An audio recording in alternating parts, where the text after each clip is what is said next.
What's up, y'all? This is the Lorraine Lindsay podcast, and you're watching yet another episode of The Mindsetters. We took a little break, but we are back, and we are getting ready to launch our new series on relationships, sex, dating, intimacy.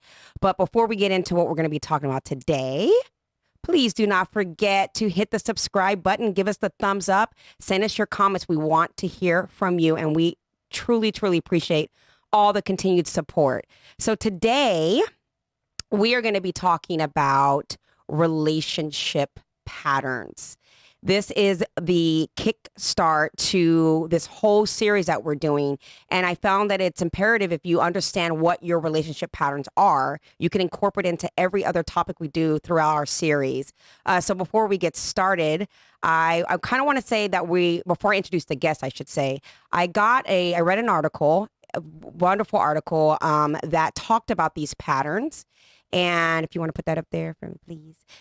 Yes, so it was on the scienceofpeople.com. So if you want to hear her speak more about this topic, if you want to read about it, please check out scienceofpeople.com.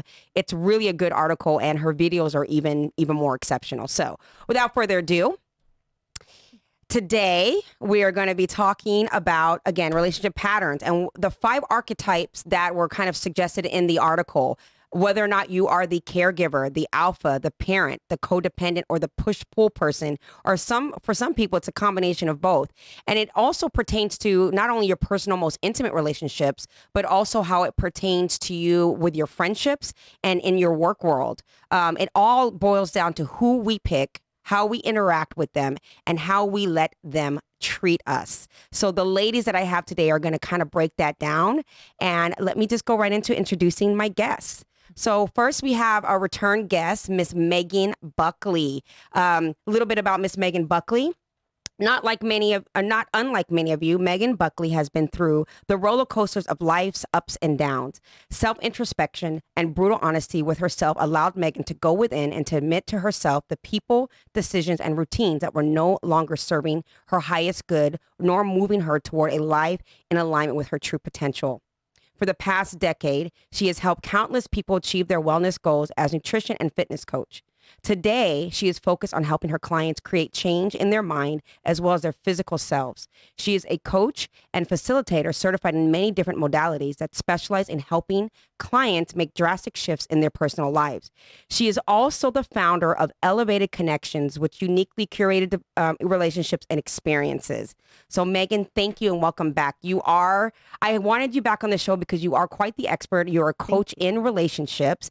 And before we actually get into the next guest, you have an event that's coming up, which kind of ties into this series. So why don't you tell the audience a little bit about that event? Yeah, no, thank you so much for having me again. And I'm so glad to be back here, just meeting new people and speaking with you guys. And so Elevated Connections is something I've been working on and really kind of fine tuning for quite some time. And it's also going through, my own experiences, speaking with all these other people that, when we're busy professionals, not only do we really just not have the time to really devote to going and searching and endless dates and all these things, we have a higher caliber of what we're really looking for. And to find that is hard to find. Yes, it is. Everybody likes to talk about those unicorns, right? Well, there's kind of like a herd of us that just live in this upper In the realm that process. we're here somewhere. And so I figured, okay, why not bring these people together and not only bring them together for romantic relationships, but also, why not do business? Why not curate that together and just bring some really amazing people together, have some really, great experiences and see what comes of it. So I'm So if we'd excited. pop that up there, Quan, it's going to be the Spark Singles event. And how can they purchase tickets or get more information for you about this event, which I definitely will be attending? Yeah, so this one, it's hosted on Eventbrite, and this one is specifically for singles. And I like to keep these more intimate, so 20 to 30 people, and, trying to do my best to keep it kind of even as far as like men and women. And so, yeah, just go on to the Eventbrite link that will link for you guys here. And again, it's first come, first serve, and it's gonna go real quickly. And it'll be at El Dorado, which I'm really excited about. It's gonna be a good event. I can totally tell. All right, so our next guest is Miss Ashley Nichols. Now, Ashley, a little bit about Ashley. She was born and raised here in Las Vegas. She is a native, which we don't find many natives, right? So it's kind of cool. She attended UNLV, where she obtained her bachelor's in business management.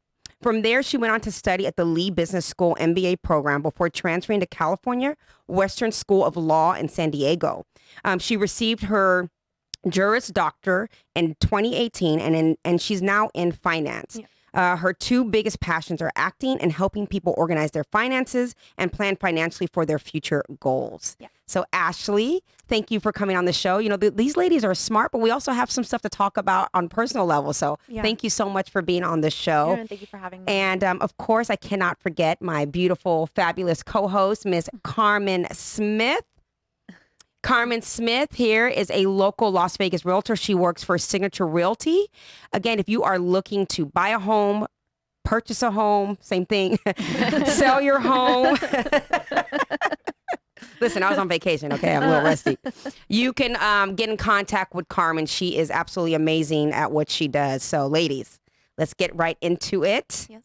Here we are again. So we are talking about relationship patterns. And we're going to go right into the first one. We're going to kind of describe what these patterns are and then kind of talk a little bit about these patterns and see which one you kind of relate to and how that truly affects your relationships. And then here's the thing with patterns. If you've ever been, like I'm guilty of it myself, in relationships where you're like, gosh, I got out of that relationship looking for a new relationship, but I seem to keep attracting the same kind of personality type, whether it's the infidelity person or the hot and cold person or the emotionally unavailable. It's like, why is it that I am dating the same person with a different name? And so these patterns of who we are can sometimes give us some insight into what that's all about and how we could possibly remedy that. So the first one is the caregiver. I'm sorry, that was my fault. And a little description of the caregiver based on the article. It says, the caregiver we play into the caregiver relationship pattern when we always are trying to fix, take care of, or improve the person we're with. This can happen whether the other person wants it or not. You might have someone who wants to be taken care of and fixed, or maybe you keep partnering or becoming friends with people who don't want to change, but you want to fix them. So, any of you here a caregiver? No, I don't think so. Carmen, I think maybe you are. You see, she's like, So I don't maybe.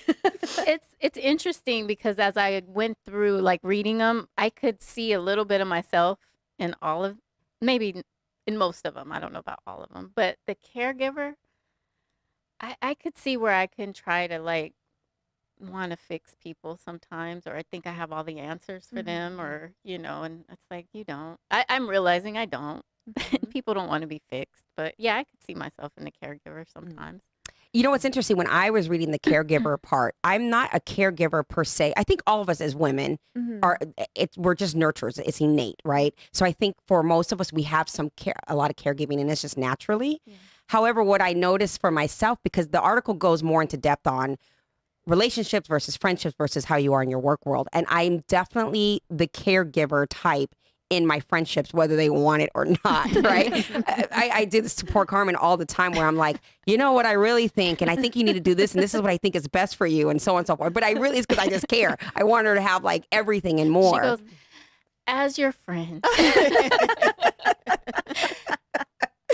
Yes, I love you. So I want to kind of talk with you, Megan, because you have your own personal experience, but you've also really taken your personal experience onto another level where you have learned patterns, learned relationships, and now coach people in their relationships and their patterns. So first off, why do you feel like it's important that we understand what our patterns are and how it relates to other things? Yeah. So, like you said earlier, it's recognizing those patterns because we start, it's become cyclical where it's, oh, well, I'm just going to, not be with that person anymore. Oh, but here's this different person, same thing. And then it happens in business too. Oh, well, that situation didn't work out, or that boss, but then you go to this new situation, new business, whatever, and it's the same thing. And so it's really just when you start to recognize, because it gets into that, okay, that's all happening outside, but what's happening inside?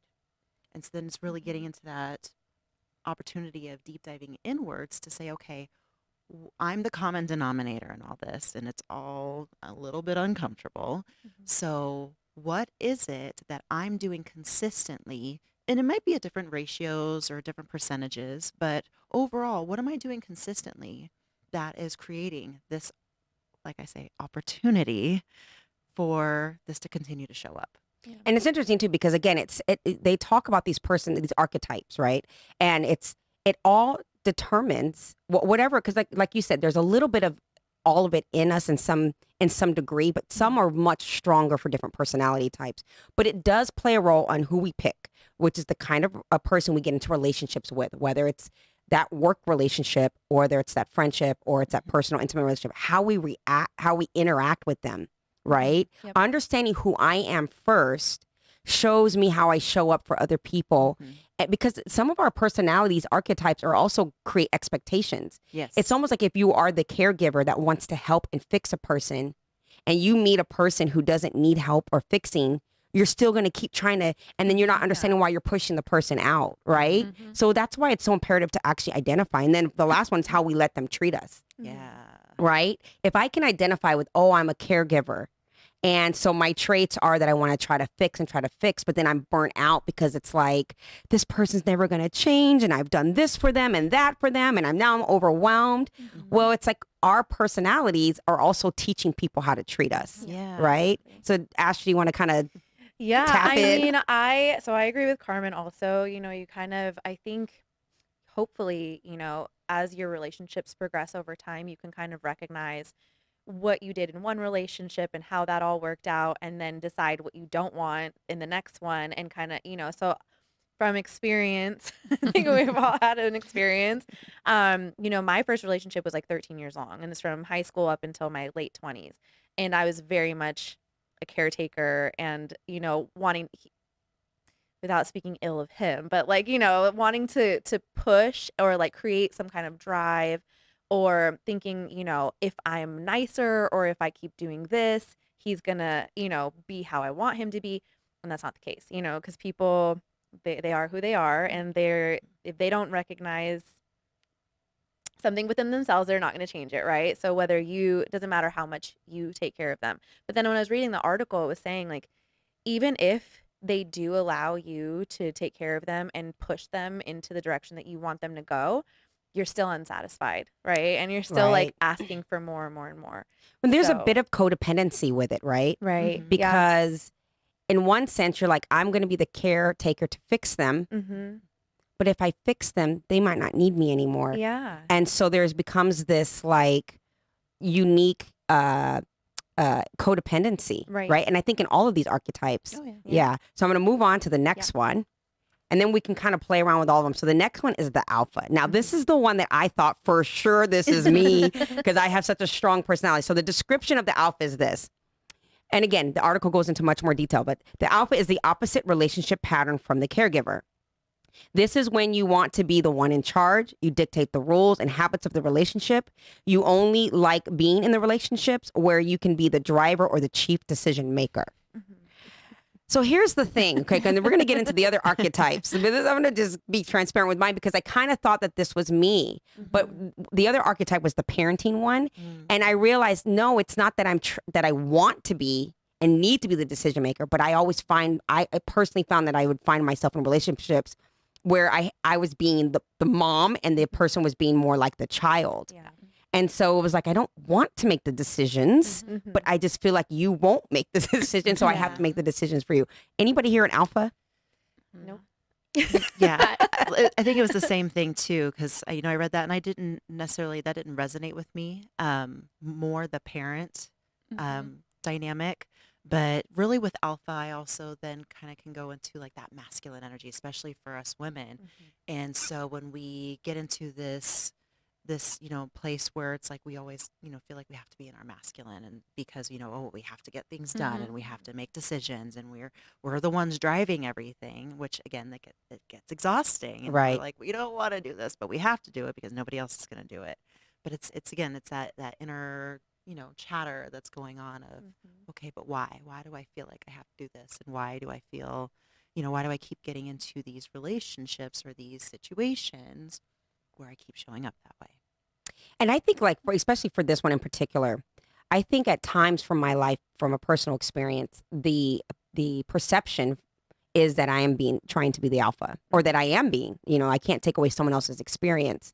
But me having grown up, being on my own from a very young age, being a single mother at a very young age, and really having to take charge of life, and not having the support from the masculine energy, that I ended up kind of taking on that energy because it was survival mode. It was necessary for me to be a provider and to be provisionary. So when I would get into relationships where, let's say, the man was like, I got this, it was me waiting for the ball to drop and not fully accepting. And so the appearance, or the experience, I should say, may have been that, oh, she's being alpha, she wants to be in charge. And it wasn't that I wanted to be in charge, it's that I didn't trust the other person to take charge. Exactly. Yeah. I could totally relate to that. Sorry. I don't want to be the one in charge, but I have to take charge of my life and support my kids, and every decision that's made for my household, I make it. So when you go into a relationship with a man that wants to take over and wants to take charge, it's hard to, like you said, trust it. And I'm struggling with that in my life now, trying to, like, okay, let me just be feminine. And I think I'm super feminine, but I do operate a lot in masculine energy sometimes, just from that survival mode of trying to hold everything down. And so I don't think I have to be in charge, but out of necessity, you've been in charge. So how do you let that go? And also we should talk about that. Like, how do you let it go? Do you trust it? How does it affect you? Because here's the thing with the alpha personality, right? With that archetype, is that it can also be very emasculating to a man that you're in a relationship with, right? Yeah. And I think Charlene talked about it on the show before, where she was like, well, her personality is kind of an alpha female. And so in her relationship, she had shared with us that, I'm very passionate. And it's like, well, he's seen that as you're being aggressive, or being, being too controlling. But in her mind, it's like, but I'm doing this to protect my family. Yeah. And so how would you, let me ask you, Megan, what's good ways for people out there who are trying to figure out, well, where do I fit in these personality, these patterns? How do they identify with who they are truly? What's a starting point to identify these types of patterns, or within their personality? I always start with an ecology check, and we talked about this on the last podcast. And it's really where, okay, looking at all the different areas of your life, where are you out of ecology? And so, define that for people who don't know what that is. So as a refresher, so ecology, it goes in a very certain order. It's first self to self, then self to others, self to community or environment, and then self to planet. And so what often happens a lot of times is that becomes out of order in one or multiple areas of life. And so when that happens, especially when we talk about relationship, when things are out of balance, and that, depending on where you sit with, where are you putting yourself first or where you're not, or to what degree, that's where then it can also go into these archetypes. Because an alpha, like really by, definition, if we're going like full on all the way, like that's a person that's like, okay, it's all about me, which is great, but then kind of forgets about the rest. Right. And so it becomes only about me instead of about me and everyone else. Right. But then you go back to the caregiver. The caregiver is the one that's putting themselves absolutely last, and everybody and everything in front of themselves. Yeah. And so that's where, with that, I say, okay, so where are we sitting at with, especially relationship, because relationship is in everything, but then also, okay, in your business, in your family, in your health. And so all these different things. And so that's what I use as like a first check of, okay, let's check this here. And then as we do that, then that's when I start to kind of connect the dots and see the patterns of, oh, okay, so this is what I'm seeing. Let me see how you're feeling about that. Yeah. And so I'm kind of digging into kind of picking apart what you were saying. But one of the things, and we've talked about it as well, Megan, is that it doesn't just only pertain to our most intimate relationships. Mhm. This is showing up in, it's a multifaceted thing. We show up in every part of our lives. And so that identifying with who we are, it doesn't make it good or bad. It doesn't mean, okay, I'm the alpha, that's bad, or I'm the caregiver, that's bad. It's like, okay, I need to first identify that that is who I am. And then how do I make that work for me as opposed to working against me? Right. Yeah. Because the personality trait is Mhm. also your suit of armor, right? It's your gift, but you have to be able to use it without it being depleted. Yeah. And finding the right other pattern and type of people where you can say, okay, I identify me, which helps me to identify who they are, which helps me identify what boundaries need to be and how to kind of mend with that personality. So I'm going to go on to the next one, ladies. The next personality is the parent. This is me. I swear it's me. And I don't even want to be that, but I just am. Like, just call no, me will you mama. just grow up? You're so immature. So here's the parent. Do you ever feel as though you're parenting your partner, or that you are the mom or of your friend group, right? Because it's not just about relationships. You might be accidentally getting into a parent-child relationship. Sometimes this can happen with the eldest children, which I am the eldest. Yeah, right. Same. Who are used to taking on bigger roles growing up, Yeah. or individuals with a strong maternal or paternal instinct. Remember, this doesn't have to be bad, but it can be a pattern that is important to recognize within yourself. So who wants to kind of tap into this one? Go, Carmen. I can totally relate to this, especially in my marriage. I look back at my marriage. I was with my ex-husband for 17, 18 years. And I used to talk to him like he was a child. And that, over accountable me, those were major things. Like, I don't ever want to be that again to another man. Like that's the worst thing, to have a wife sit there and nag at you for every little thing and make you feel like you're a child. So I can totally relate to that. In my friendships, I remember going to the club at night and I would cut pancakes for my friend and she'd be so happy. I'm like, oh, I'm taking care of that's caregiver parent. And she'll be like, are you going to cut my pancakes? Like stupid stuff like that. But yeah, I could totally see But it's myself interesting as how the parent and the caregiver are similar. can be similar, or the parent and alpha. It shows up differently in your parenting skills, right? Yeah. Because I'm like the disciplinary parent. You're like the coddle parent, right? Yeah. Were you going to say something, Ashley? I was going to say, so in the relationship I'm in now, he's already identified himself as the parent. And I'm like, and the funny part is, like, I think the relationship that I was in for so long, I was the caregiver, but then I was also the alpha. I made all the decisions. I was the one that paid all the bills. Like, I did everything. Oh, yeah. And so getting out of that, I was like, oh no. So he can do whatever he wants for me. Like, you make all the decisions, you make all the plans. If you want to go on vacation, perfect. Where are we going? And what are you going to do?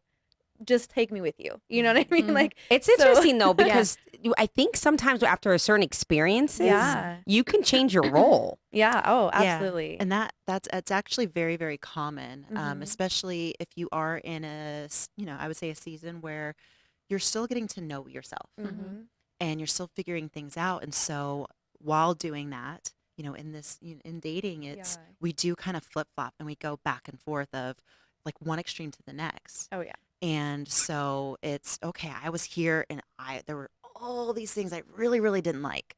And so now, okay, I'm going to completely reject that because I'm then going to do this. And so the only thing I always say to be mindful of is, there were things in that relationship that you did like too. So keying into those, okay, what were those things? I'm like, were there? That there was something, there was initial draw, even if it was like very, very slight and minimal. Yeah.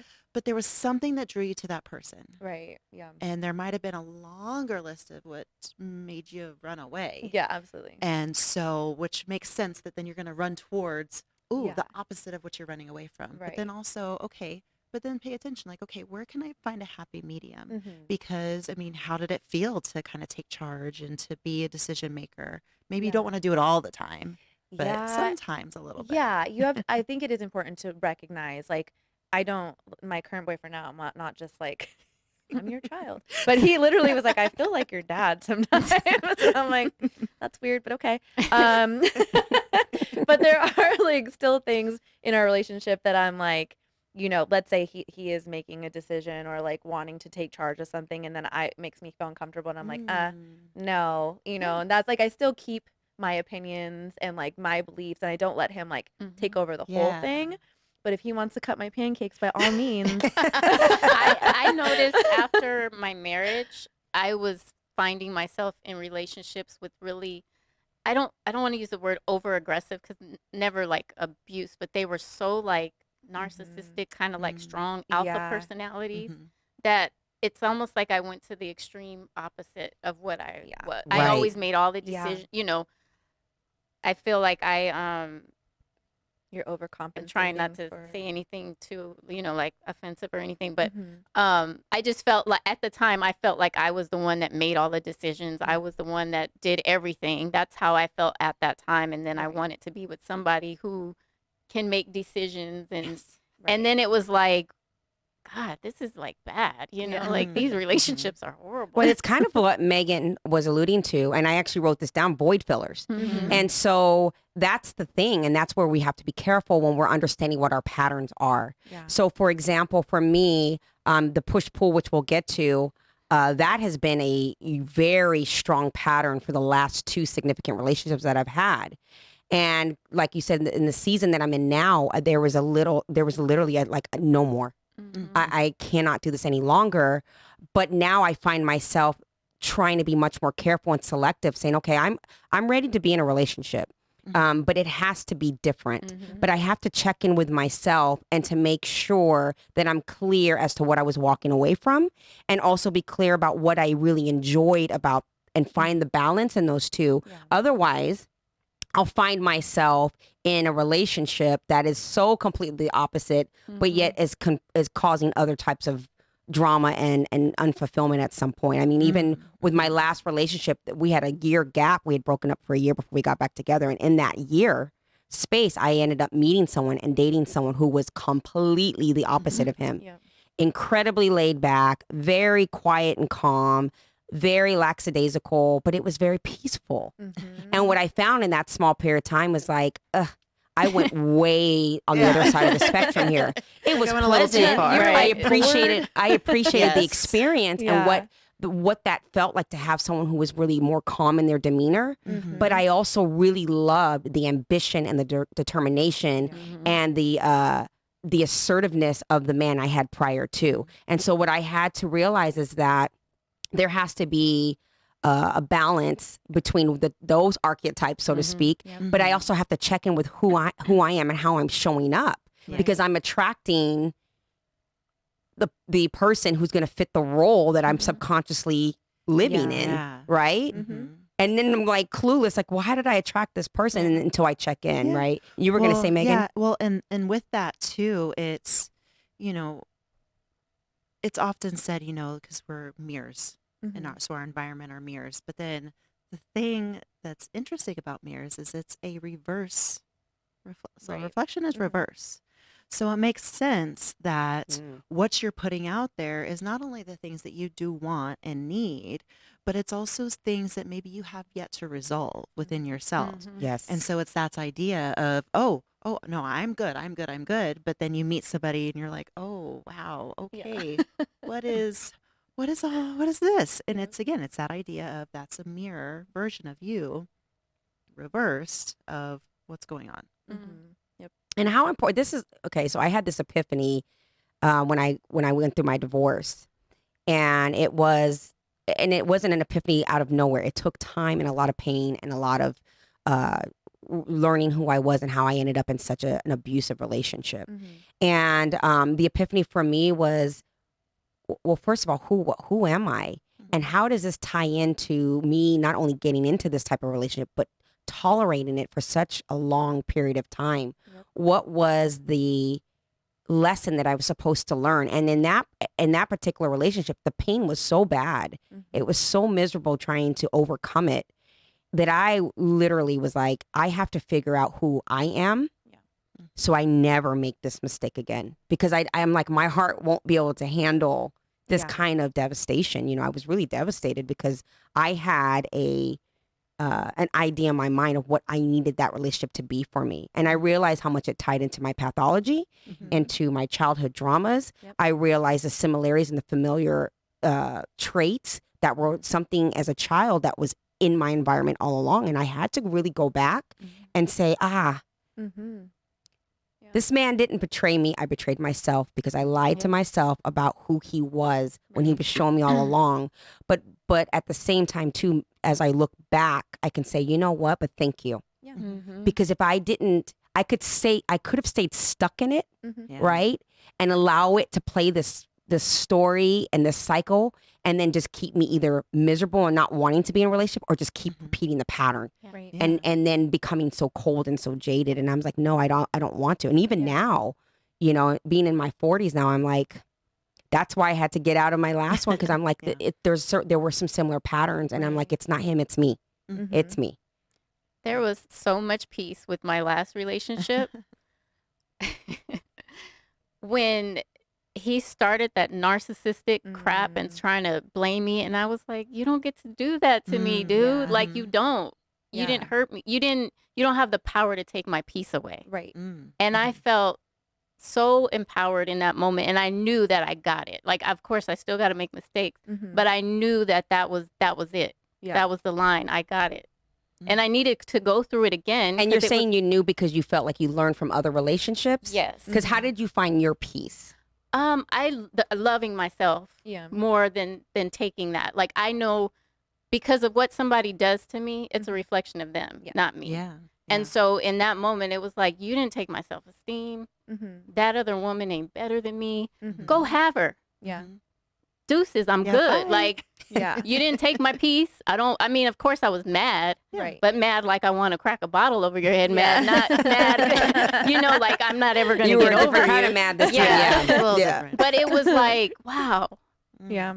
And I just was like that. It was just such a great feeling, because any other time in my past, if something like that would have happened, I'd have been, oh my God, what did I do wrong? What is wrong with me? And I'm like, no, it's And you. it's hard not to sometimes, because again, if we're It not is. knowing who we are and how the subconscious stories that we tell, you know, because you have your conscious mind and then you have your subconscious mind. Your subconscious mind doesn't understand language. It understands emotion. Right. So if I sit in a certain emotion, such as sorrow or loneliness or, you know, on and on and on, and that vibration is it's the language of the subconscious mind. And so the subconscious mind says, well, this person always feels lonely, or that they're not enough, or that they don't belong. I know what that feels like. I don't know how to articulate it. But if that's the energy that's vibrating, I'm just going to attract it. Right. It becomes a magnet, because the subconscious mind has everything for you, good and bad.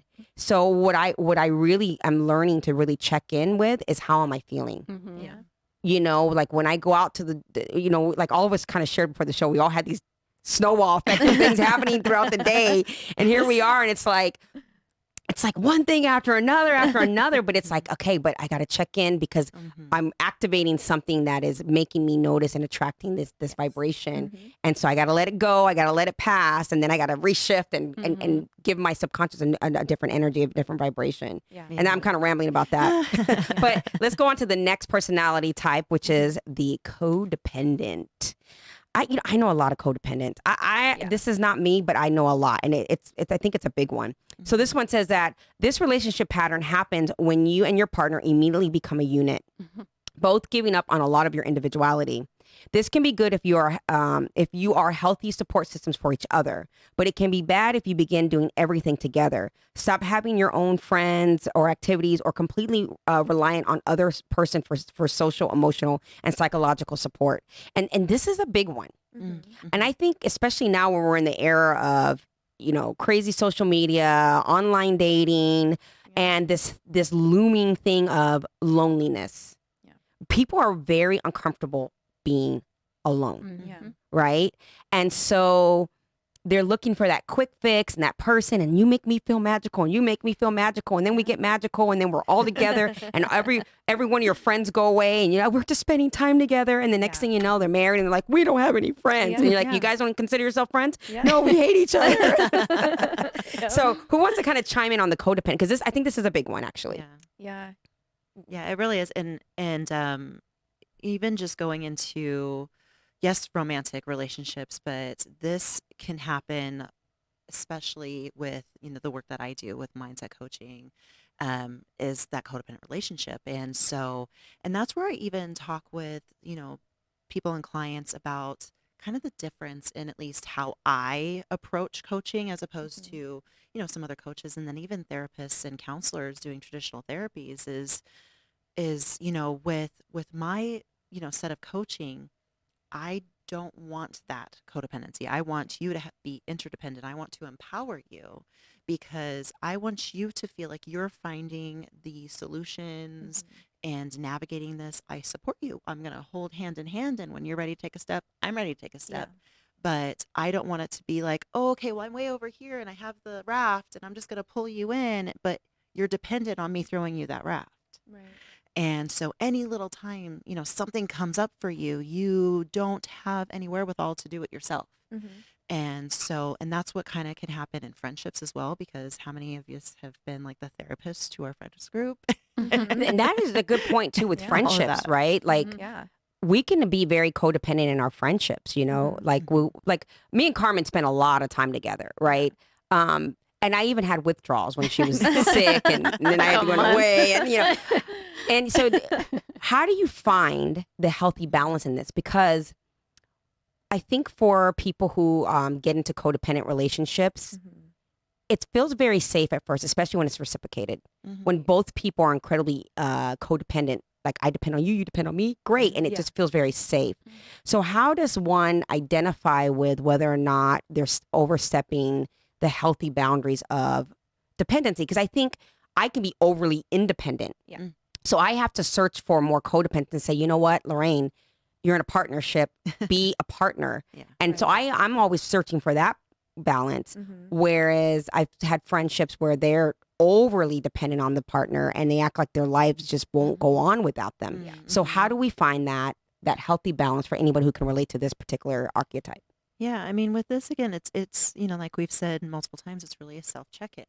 And okay, where am I at? What's happening? And again, checking the emotions.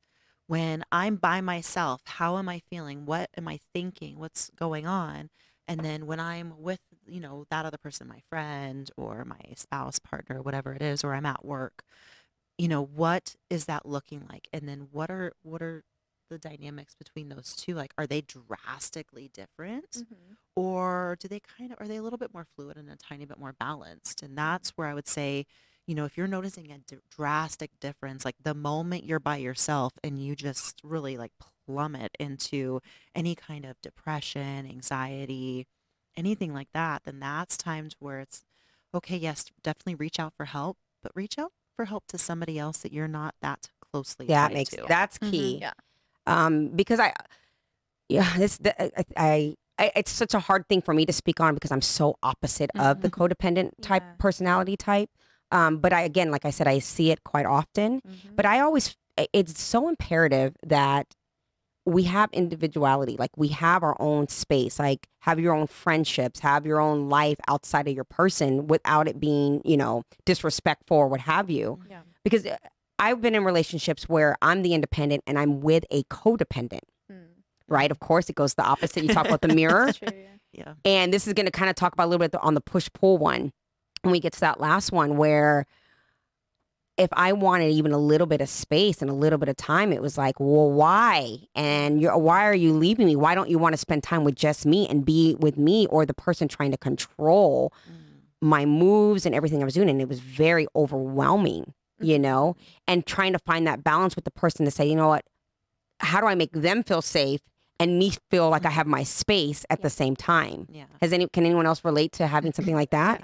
Yeah.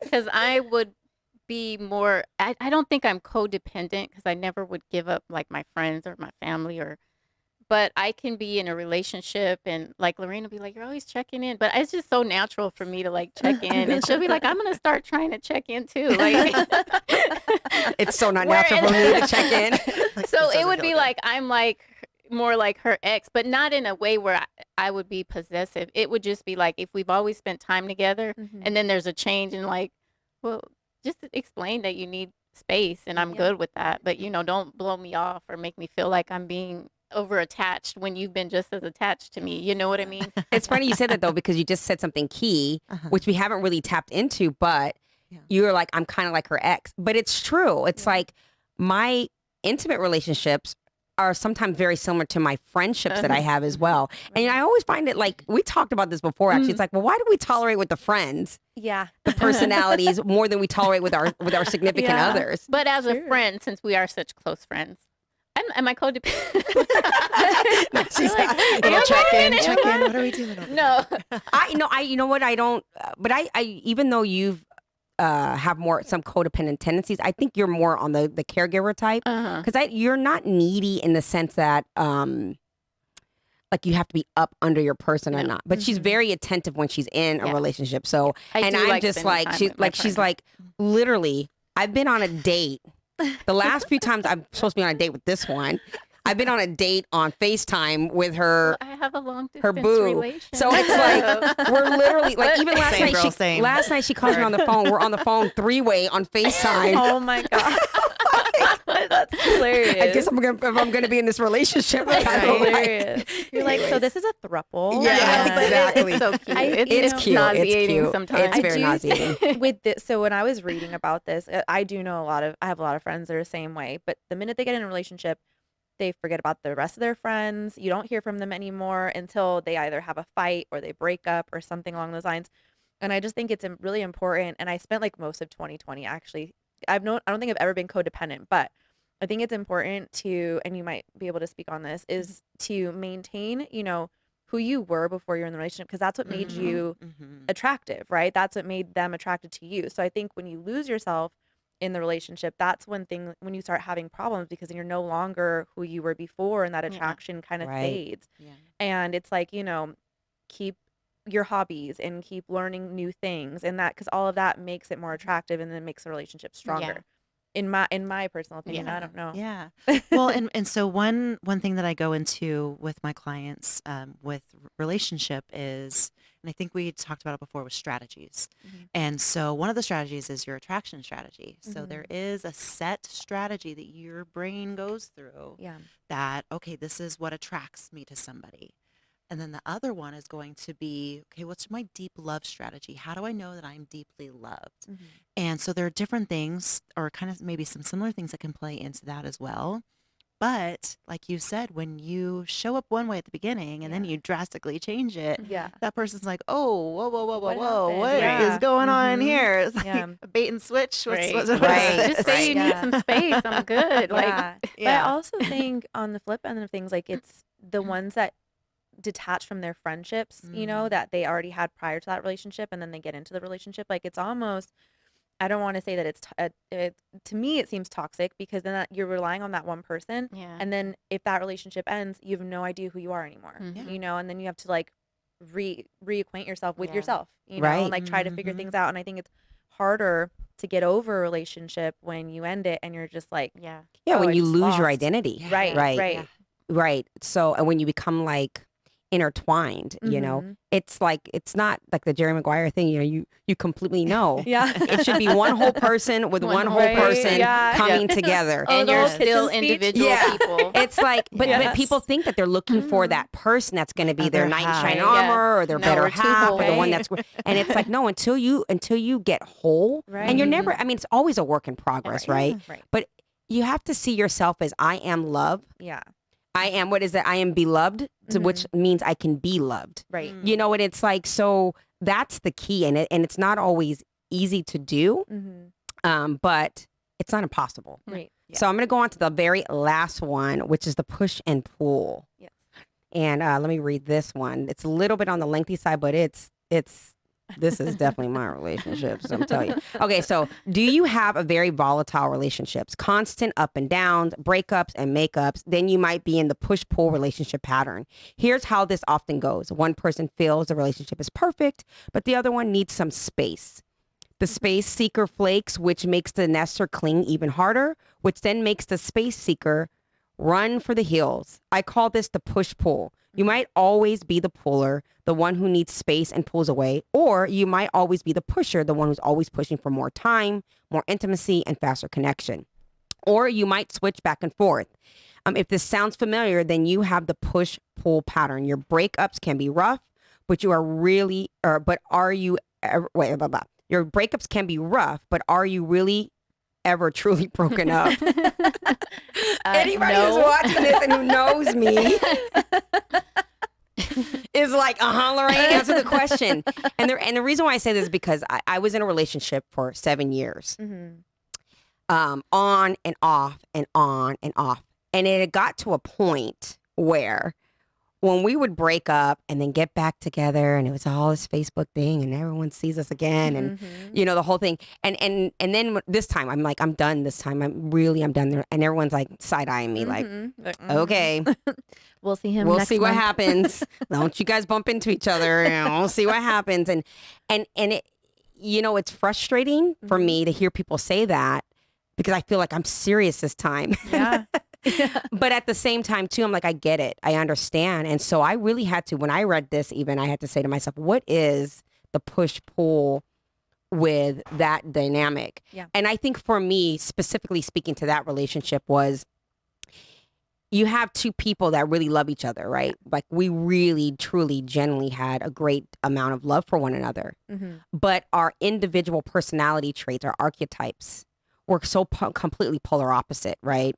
So I have this fear of engulfment. He has this fear of abandonment. And so we're on two opposite sides of the room. And so our personal issues that had nothing to do with one another was what kept interrupting the relationship. Yeah. And at some point in that push and pull, you get to the point, either it could have been, it was either going to be me or it was going to be him, that where you can't do it any longer. Yeah. And I think the more that you do personal growth and personal work, and you start to identify and you start to see the patterns, the relationship got so predictable at one point, the highs and the lows, that it almost became, I'm not trying to be disrespectful because I really respect him. I really love this person, but it was uninspiring. The relationship became very, it became very disconnected. Yeah. And at some point in the pattern, I stopped participating. Yeah. Because I was very much a participant in our hot and cold, in our drama, in our toxicity, in all the stuff. And in the end, it was like, I'm just going to let him do it on his own. I'm not going to participate. And eventually it was just kind of done. Yeah. So you mentioned, Ashley, that you had push-pull relationships as well. Oh, yeah. Well, I would say to different degrees, right? So the first really long one I was in, it was very juvenile, like early on, you're still trying to figure each other out and yourself out, right? And you get caught in this, like you said, cycle, of toxicness. So yeah, it was constantly like, I don't necessarily know that I needed the space, more so he was like, I need space. And I was like, no, come, So that's probably what kept me in for so long. It's like the cat mouse thing. But I have noticed, and because I haven't been in very many relationships, but the next two that I've had, I've noticed like early on within like the first 6 months, I definitely start to be like, okay, I need space. And they're like, wait, why? And I'm like, I just do. You're overwhelming me. I feel suffocated. Like, just go away for a little bit. Like we're not broken up. Let me be clear. We're not broken up. A little bit. But yeah. And so, but I've noticed that about myself, especially with the second one. Even my mom was like, why do you like all of a sudden need space? I'm like, I don't know, but I just feel overwhelmed. Well, you went the opposite, right? Yeah. So, but I can still be like, if I kind of feel them kind of like fading away, I'm like, oh, wait, like pay more attention to me. But I've been the one to be like, I need space. Yeah. I like that you described a cat mouse. I think the push pull is very much that. Yeah. Right. Matter of fact, when my relationship ended, one of the things that he said to me is that we're not going to be back together because I'm not going to chase after you this time. Yeah. Because it was always like, I'm done. Then Yeah. he'd give a little space and then he'd come after me. Yeah. And then that was always the hook. So in his mind, he felt as though I'm always pursuing the relationship. And the reason why we've stayed together for so long is because I've always pursued. In my mind, I was like, but you wouldn't have to pursue me if you didn't keep doing this. Right. So you have to pursue it, Yeah. But at the same time, too, although I would say and be clear that I was done, if he pursued me just a little bit, then I would bend and go back. Yep. And I was so addicted to that push and pull. And you were going to speak to that, Megan? Yeah. Well, so that, I mean, was basically my first relationship after my divorce. And so it was that on and off. Yeah. Which the first time I'm like, no, one and done. I don't do this like back and forth business. And yet I did it for a year. Yeah. And it took a year for me to finally figure out like, okay, this is not working. Yeah. And it was every time I would go back and then it would abruptly stop again. That's when I'm like, okay, well, what is happening? What's going on? And it really got to the point where, I mean, I remember even making a comment to him where our longest like together time, I think, was a month. And so he wanted to plan something that was like a month or two out. And I'm like, well, we'll see if you get there. He's like, well, what do you mean by that? I said, you can't make it past a month. So we'll, at the month mark, we'll see. We'll take it day by day, sir. And I think the push and pull actually, I'm learning it. And when I read this, I was like, can no longer be me. Because it's very painful. Yeah.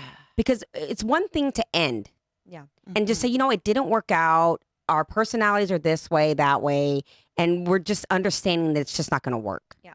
But when you go into it again, you go in with bigger expectations. Or You're bigger lying walls. to yourself that things are going to be different, Yeah. right? It's like, no, you have to accept that if you're going to stick with this person, you got to commit 100% and you have to tell yourself, this is who I'm sticking with, and I have to assume that nothing about this individual is going to change. Yeah. And am I okay with that? Yeah. And by the way, neither am I. Yeah. Right? And I'm like being that raw and that honest with myself. I get that sometimes people break up and then everything's good, but the push pull, it's exhausting and it's emotionally draining. Oh yeah. Yeah, you were gonna say I don't know something? if I've ever Had the push pull? You just when it's done, you need to cut it. Yeah. Like, I've only went back once with one person, Mm-hmm. and that didn't last long.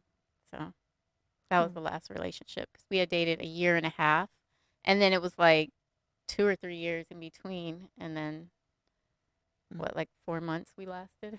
Oh Yeah. wow. Something like that. Well, and like you were saying too, it's Yeah. it's not only are there are expectations, but there's also a lot of walls that get built up Mhm. because it's like, oh, well, I remember last time Yeah. when this Mhm. happened and you said that and you did Right. this and then that and this is what the Mhm. result was. And so, Yeah. so it's like you're in a waiting period of, and it's kind of both ways. You're like really, really hopeful that, oh, maybe this is the time. But there's also still that thing in the back of the mind of like, well, I mean, but it didn't work all the other times. So I'm just going to wait. And And then, you hope for the change. yeah. But then talking like more about like, okay, that energetic like pull. Well, when you have this in the back of your mind of like, oh, well, that happened last time. So it's probably going to happen. So I'm just waiting for it to happen. Well, it's going to happen. Yeah. Because what you focus on expands. Right. Instead of, okay, well, how about we learned from our mistakes? We learned what didn't work. Yeah. We're going to focus on what did work and grow on that. But that oftentimes isn't the dynamic. And I think that's exactly what it is with push pull is that there's too much residual. Yeah. And so what ends up happening is you go back, but in as much as because in the beginning when you get back, it's all fireworks and it's amazing because you miss the person, right? You're like, it's crazy. But then the unresolved seep in. And they're either seeping in verbally and loudly and in your face, or they're keeping the resentment in their back pocket. And so these other little things start popping up. And, you can only drop the vase so many times and glue it back together before you have to make something else out of it. Like, okay, this is no longer a vase. Maybe I can do some mosaic or something. I don't know, but it's no longer this. Yeah. And just saying, let me just move on and figure out what was I supposed to learn here so I don't do it again. And push-pull can go a long time. I know a lot of people that have been in push-pull. 7 years is a long time for me to be in a push-pull relationship. It's a long time for both of us. Yep. And my marriage, my ex-husband, we were push-pull. So whatever it was that I needed to learn there, Yeah. I didn't learn. Yeah. There were certain things, because some of their personality traits, not all of them Right. by no means, but there are certain characteristics that were, when we come to the parenting thing, very, very similar. And I was unresolved. But what I realized at some point doing, coaching and getting help and things like that was, oh, this is very patternistic to my childhood. Yes. And it was very familiar to some of my parenting relationship with my mom, you know? And so it was kind of certain similarities. And once I realized that, then I had to go do my healing and my work there. Right. Yeah. And then once I did that healing and that work, going back into the relationship, it didn't feel the same, and I wasn't vibing in that pattern any longer. Mhm. So let's Yeah. conclude with that. But I want Yeah. to, before we conclude, I'm going to ask this question about these patterns. Mhm. And then you ladies just chime in, and Megan, definitely want to hear what you have to say. We kind of talked a little bit about how we identify, Mhm.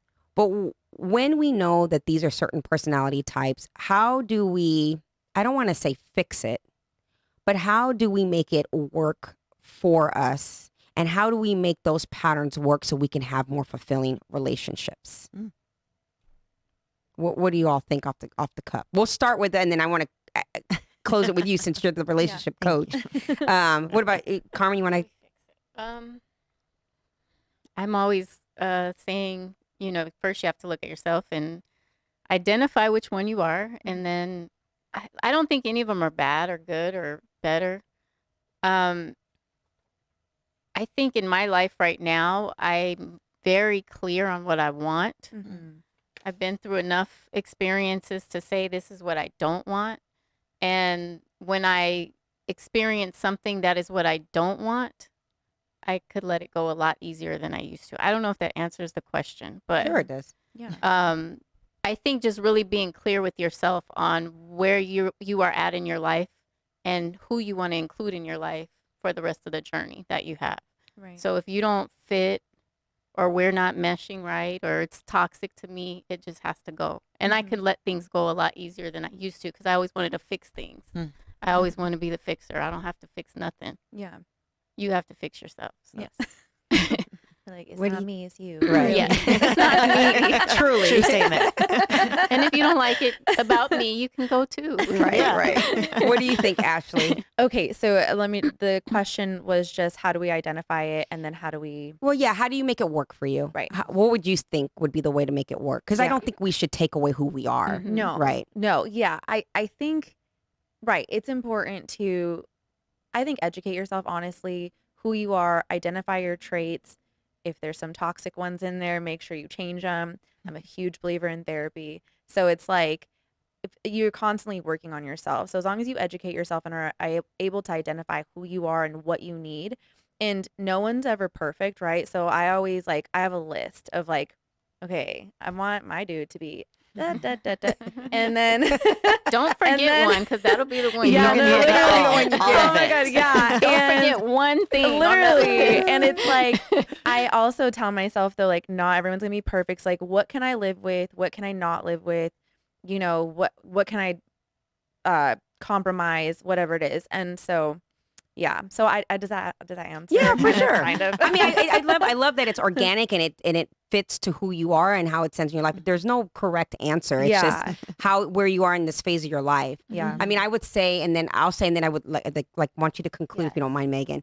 But back to the bullet points of who we pick, how we interact with them, and how we let them treat us. Mhm. And I think that when it comes to whether or not you're the caregiver or the codependent, I think it's a matter of give and give, Mhm. right? It's like my abundance with your abundance. Yep. And if we're in any type of if there's a push and pull, that doesn't go. Yeah. There should be you push me, I push you, Yeah. Mhm. right? In a positive way. I don't mean like Right. move, get out the way kind of thing. Yeah. But yeah, and if there's a pull, you pull me when I can. You're gonna pull me when I need to be pulled, Yeah. and so on and so forth. So it's like if this is my archetype mostly, Mhm.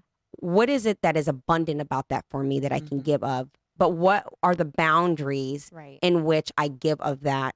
And how do I receive back? So if you know what I mean? Like if I'm a Mhm. caregiver, it's a beautiful thing to be a caregiver. Yeah. Mhm. If I'm a codependent, it means that I don't have a problem saying that I can depend on someone. So there Right, can be yeah. very beautiful Mhm. things, Mhm. but it's just that fine line of saying, let me recognize it as my abundance. This is my gift. Yeah. Yeah. And making sure that I mirror it with someone who treats that delicately Yeah. Mhm. and respects that that's who I am, Yeah. Yeah. Mhm. right? Instead of it Absolutely. becoming a fight or something Right. toxic. Right. Or they despise, or something that a person despises about you that is Yeah. who you are. Yeah. Right. I was Mhm. told in my last relationship, you run your life like a business. I can't stand this about you. And I'm like, well, you hate me because that's who I like. Yeah. I like structure. Mhm. I like clarity. I like to know. I don't want to just throw the chips wherever they fall. Yeah. Like I Right. need communication on what we're doing. Yeah. I like I like details. So it just wasn't going to work. And and also too, I just want to add this too. It's like checking in with yourself and how you love yourself. Yeah. Mm-hmm. Do you know what I mean? I think that's a big one. Yeah. Because if I beat myself up all the Yeah. time, if I'm constantly ridiculing myself and putting myself down, oh, I need to lose weight. Oh, I'm not good enough. Oh, I hate this job and this and that. And I do this to myself all the time, you know, being fully transparent. Sometimes I just take a pause. Like right now, being single right now, I have refrained from really dating or anything like that because I'm just like, Lorraine, check in with yourself, love yourself, figure out what you really need to get clear on because I don't want to ever get back into those types of relationships. But I have much more control over that than I think. Yeah. And so it's just me checking in with how much I'm choosing to love and be kind to myself. Yeah. So what would you have to say, Miss Megan? Just to touch on that, and then I'll circle back to the other question, but I went through a really amazing exercise at an event just recently. And so what we did was we wrote down all of these like negative talk, all the negative talk in our minds. And we wrote it all down. And then we had to go in front of somebody else and say it to them. And, you know, and I've done this exercise, you know, before, like in front of a mirror, you know, with clients, but shifting it to saying it to another person, like took it to a whole other level. Yeah. Because if you're not willing to say that or wanting to say that to somebody else, then why on earth are you saying it to you? Oh, so in other words, you're telling Yes. you're telling them that that's them. Yes. Ooh, that's good. Yeah. Yeah. And it was so raw.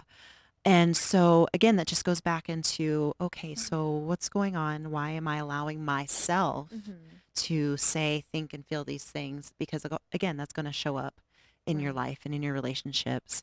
But then to circle back with the question of, okay, so how can we make this work for us? Yeah.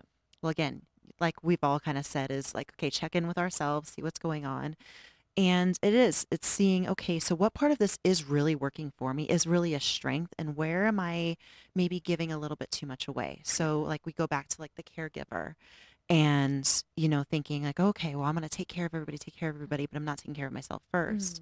And so then what can happen is the shift can be made of, oh, well, now these people are allowing me to. Yeah. But it's, again, goes back to really, really good, clear communication where if you know where you sit in maybe one of these archetypes and then you communicate that to your partner or those people that are around you, then they can also, if they're the people that are meant to be in your life, they're the people that are meant to be with you in business, they are going to be your partner, they are going to be your best friends. You want, again, that relationship should be supportive. And so it should be reciprocal. And so when we're showing up as that person and like overly doing something, that's when those people can be like, hey, babe, I got you. Yeah. I see what you're doing and I so appreciate it. And also I can do it too. Yeah.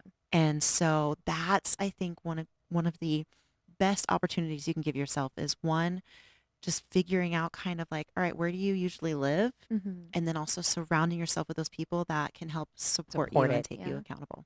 Absolutely. Beautifully said. Yeah. Well, I think this was a great segment. Again, the article is there.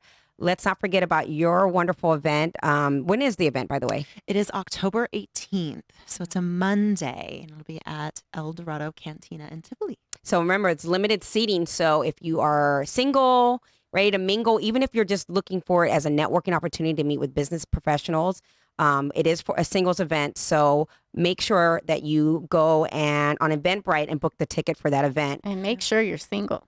Yes. Don't be coming up there all shady. I check. we like, there's social media. We'll find out. Right. I'll investigate, do all the things. So thank you for another episode. Again, this is a series of the relationships. We have the fellas coming back next week to talk about sex and intimacy and how men look at dating and what their perceptions are of women out there in the dating scene. So we're going to kind of battle it out a little bit. You don't want to miss that. So thank you again for watching another episode of The Mindsetters, where we truly believe that if you change your mind, you have the power to change your life. So see you next time. Bye. Thank you, ladies.